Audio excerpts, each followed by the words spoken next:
네, 우리 하나님 말씀은 창세기 1장 26절부터 28절입니다.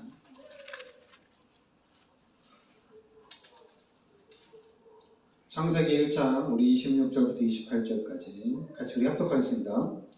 하나님이 이르시되 우리의 형상을 따라 우리의 모양대로 우리가 사람을 만들고 그들로 바다의 물고기와 하늘의 새와 가축과 온 땅과 땅에 기는 모든 것을 다스리게 하자 하시고, 하나님이 자기 형상 곧 하나님의 형상대로 사람을 창조하시되 남자와 여자를 창조하시고, 하나님이 그들에게 복을 주시며 하나님이 그들에게 이르시되 생육하고 번성하여 땅에 충만하라. 땅을 정복하라. 바다의 물고기와 하늘의 새와 땅에 움직이는 모든 생물을 다스리라 하시니라. 아멘. 자, 오늘은 우리가 이제 인간론인데,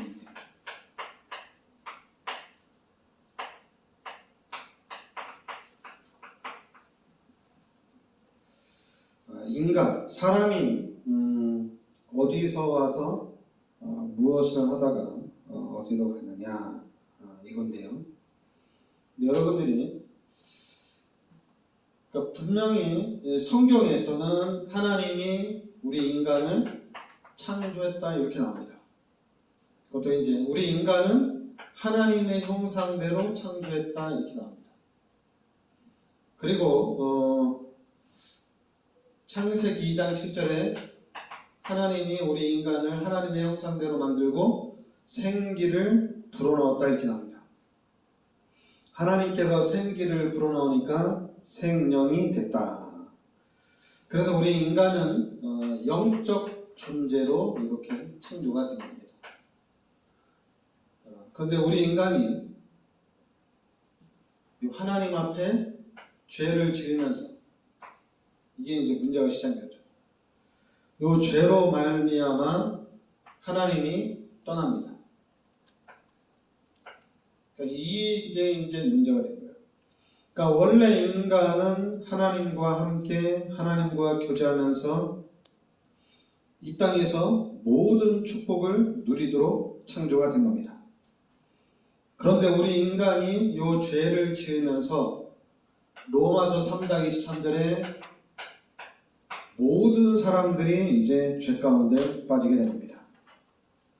그리고 이제 로마서 3장 10절에 이 땅에 의인은 한 명도 없다 이렇게 나온 겁니다. 그러니까 모든 사람이 죄 가운데 빠지고 이 땅에 의인은 한 명도 없다. 이게 성경에서 이렇게 말씀하고 있는 겁니다. 그러니까 우리가 성경을 볼 때 성경에서 하나님이 우리 인간을 창조하시고 그리고 하나님이 우리 인간에게 모든 축복을 다 주셨는데, 근데 우리 인간이 하나님 앞에 죄를 지으면서 모든 사람이 죄 가운데 빠지게 된 겁니다. 그러니까 아담 한 사람이 죄를 지었는데 그 후손은 다 죄인이 된 거예요. 그러니까 이제 창조 원리에 이제 문제가 생긴 거죠. 원래 인간은 하나님과 함께 살도록 하나님과 교제하며 살도록 창조가 됐는데 이 죄로 인해서 하나님과의 관계가 이렇게 단절이 된 겁니다. 그러니까 우리 인간은 이 죄 가운데 빠지게 되고 이제 부족하게 된 거죠. 연약하게 된 겁니다. 그러니까 우리 인간은 당연히 이제 살면서 이 한계에 부딪히게 되고 이 연약한 존재가 된 거예요. 원래 인간은 28절에 하나님이 그들에게 복을 주시며 하나님이 그들에게 이르시되 생육하고 번성하여 땅에 충만하라. 땅을 정복하라. 바다의 물고기와 하늘의 새와 땅에 움직이는 모든 생물을 다스리라. 이렇게 우리 인간에게 완벽한 축복을 줬는데 이 죄로 인해서 하나님이 떠나면서 이제 우리 인간에게 한계가 오기 시작한 겁니다. 그러면 우리 인간이 이 상태에서 이제 벗어나야 되잖아요. 이 상태에서 빠져나와서 다시 이제 하나님의 형상을 회복을 해야 돼요. 근데 이 상태에서는 우리 인간이 해결할 수 있는 길이 없다는 얘기입니다. 그 그래서 하나님이 창세기 3장 15절에 그리스도를 이 땅에 보내주셨다는 얘기입니다. 그래, 그리스도를 이 땅에 보내주셔서 우리의 모든 죄를 십자가에 대속해 주시고 우리 인간이 하나님을 만날 수 있는 길을 열어주신 겁니다. 네, 하나님이 그리스도를 통해서 모든 문제를 해결해 주셨는데, 그러면 우리 인간이 이 그리스도 예수를 믿고 그럼 하나님을 만나면 되잖아요. 근데 중요한 거는 우리 인간이 예수를 믿는다고 해서 구원을 받을 수가 없다는 얘기입니다. 그러니까 우리 인간이 하나님을 찾아갈 수가 없다는 얘기예요. 여러분, 종교는 사람이 하나님을 찾아가는 게 종교입니다. 근데 죄인된 인간이 죄값으로 죽어야 되고 이 죄값으로 심판받아야 되는데, 근데 이 죄인된 인간이 하나님을 찾아간다면 하나님을 만날 수 있느냐? 그럼 하나님을 만난다면은 이 죄값으로 심판받고 지옥에서 영원히 고통을 당하게 되죠. 안 된다는 얘기입니다. 그런데 하나님이 그리스도를 이 땅에 보내주셔서 우리의 모든 죄를 대속해 주시고 하나님이 성령을 우리에게 보내주십니다. 성령을 우리에게 보내주신 거예요. 그래서 우리는 계시록 3장 20절에 나에게 찾아오신 하나님을 내가 모셔드리면 되는 겁니다. 그러니까 하나님이 나에게 찾아오셨다는 얘기예요. 바로 이것이 뭐냐면 이게 복음이란 얘기입니다. 그러니까 여러분들이 이렇게 예수를 믿고 교회를 다니면서 구원의 축복을 누릴 수 있는 것은 하나님이 여러분에게 찾아오셨다는 얘기입니다. 그래서 하나님이 나에게 찾아오셨기 때문에 내가 예수를 믿고 구원을 받았다는 얘기예요. 내가 이 말씀을 듣고 이 복음을 듣고 그럼 나도 예수 믿고 구원받아야 되겠다. 나도 예수 믿고 하나님 만나면 모든 문제 해결되겠다. 이해를 했어도 복음을 들었어도 하나님이 나에게 찾아오셔야 된다는 얘기예요. 그게 바로 이제 사도행전 13장 48절에 믿기로 작정된 자입니다. 믿기로 작정된 자는 다 믿더라, 이렇게 되는 거예요. 우리가 아무리 전도를 해도 우리가 전도를 통해서 그 사람들이 구원받는 것이 아니라 우리가 전도를 하는 가운데 하나님의 시간표, 하나님의 시간표가 된 사람들이 구원을 받는다는 얘기입니다. 근데 우리는 이 하나님의 시간표를 잘 모르잖아요. 누가 구원받을지, 누가 지옥 갈지 이걸 잘 모르거든요. 그러니까 우리의 사명은 그냥 이 사람에게도 복음 전하고 저 사람에게도 복음 전하고 만나는 사람마다 복음을 전하는 거예요. 그래서 하나님의 시간표가 맞으면은 하나님이 작정한 자가 되면은 그 사람이 바로 구원을 받는 거란 얘기입니다. 그러니까 우리가 전도는 열심히 하지만은 우리가 구원을 하는 게 아니란 얘기죠. 하나님의 시간표 가운데 하나님의 절대 주권 안에서 구원이 이루어진다는 얘기입니다. 그러니까 우리 기독교인들은 이 하나님의 절대 주권을 믿고 있으면 돼요. 그렇다고 해서 그러면 이제 우리 기독교인들이 알아야 될 게 뭐냐면은 예수 믿는 사람들의 그 환경과 불신자들의 환경입니다. 여러분들이 불신자들의 환경과 예수 믿는 사람들의 환경이 달라요. 이 부분을 구별을 좀 하셔야 되는데, 여러분, 기독교인들이 책을 쓰거나 기독교인들이 영화를 만들면은 예수를 믿어야지 구원받고 우리가 예수 믿고 하나님이 나를 지켜주시고 보호해 주시는 그런 부분들이 나오잖아요. 근데 만약에 이제 불신자들이 만약에 책을 쓰거나 뭐 영화를 만들거나 그러면 불신자들은 뭐 이 종교 저 종교 막 많은 종교가 나와요. 그 중에 뭐 기독교도 나오고 어느 것이 뭐 참 신이다 이런 거는 없어요. 그러니까 불신자들이 만들어 놓은 환경과 기독교인들이 만들어 놓은 환경이 좀 달라요. 그래서 중요한 게 기독교인들이 중요한 거예요. 기독교인들. 좀 쉽지는 않아요. 제가 이제 이 복음을 깨닫고 난 다음에 내가 참 중요하다. 그러니까 목사한 사람이 어떻게 하느냐에 따라서 이런 영향력이 가는데 이걸 어떻게 하느냐. 제가 이제 봤는데 하나님의 은혜가 아니면 아무것도 안 되더라고요. 그게 바로 뭐냐면 이게 이제 선물입니다. 제가 말씀을 듣고 또 이제 신학적인 공부를 하고 이제 목사가 됐기 때문에 어떻게 하면은 우리 성도들이 하나님의 축복을 받고 어떻게 하면 우리가 이 지역에 영향력을 입힐 수 있고 이 나라에 영향력을 입힐 수 있는지 다 알아요. 아는데 하나님이 은혜를 주지 않으면 안 돼요. 여러분들이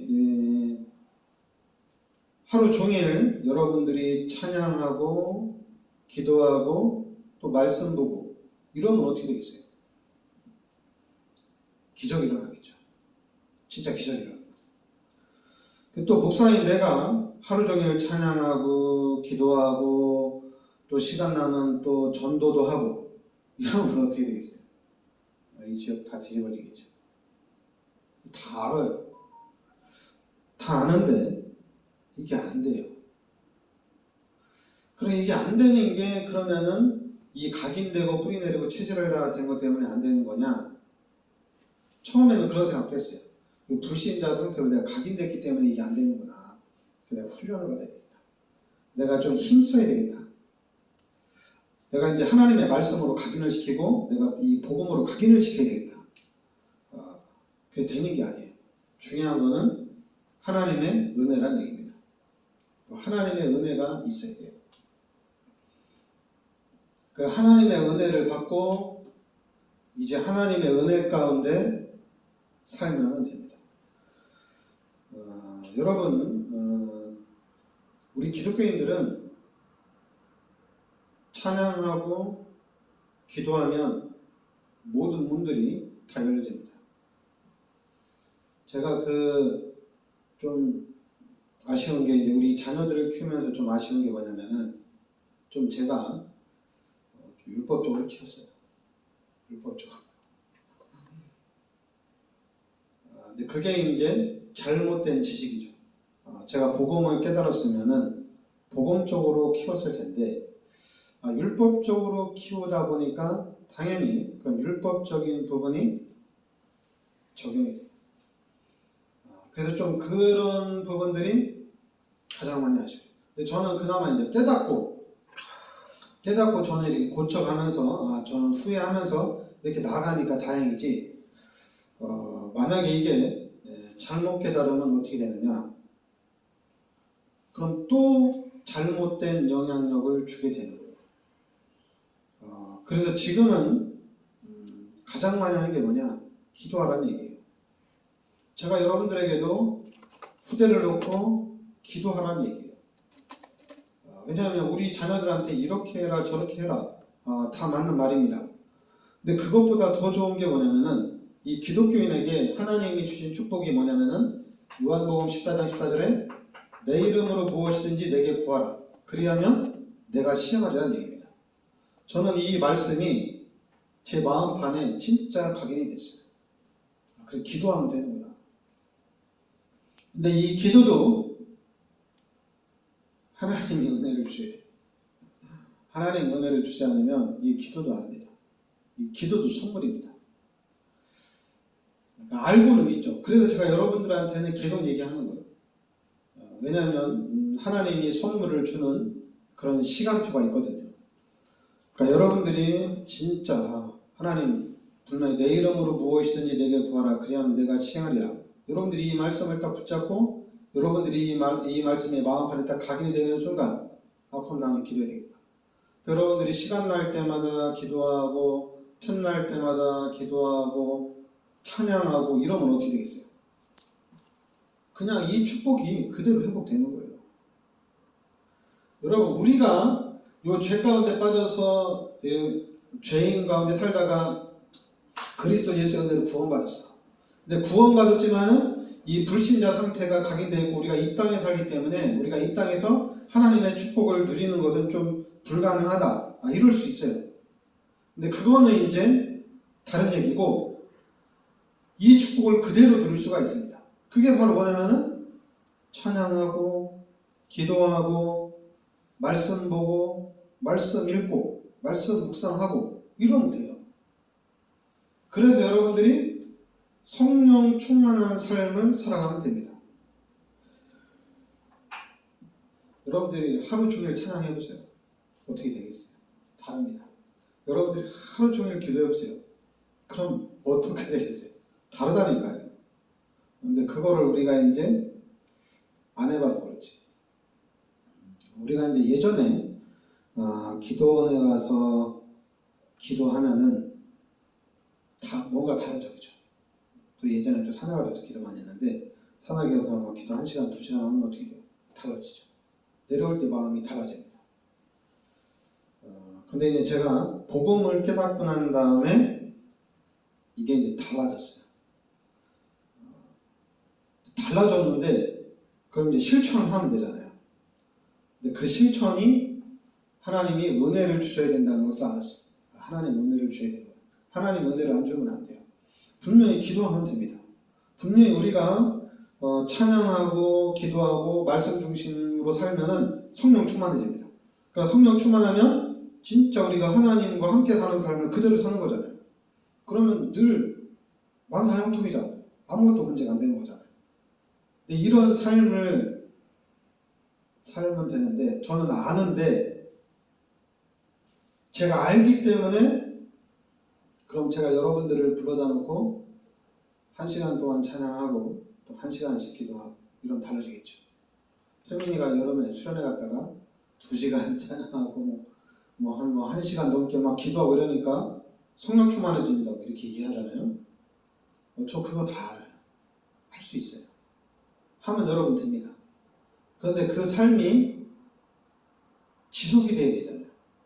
태민이가 그때 막 수련회 가서 막 1시간, 2시간 찬양하고 1시간 동안 막 무릎 꿇고 기도할 때는 성령 충만했죠. 근데 집에 들어오니까 어떻게 돼요? 세상 말로 금방 육신이 충만해지잖아요. 하면 된다니까요. 안 해서 그렇지. 근데 만약에 복음을 깨달은 제가 하면 어떻게 되겠어요? 이건 난리가 나겠죠.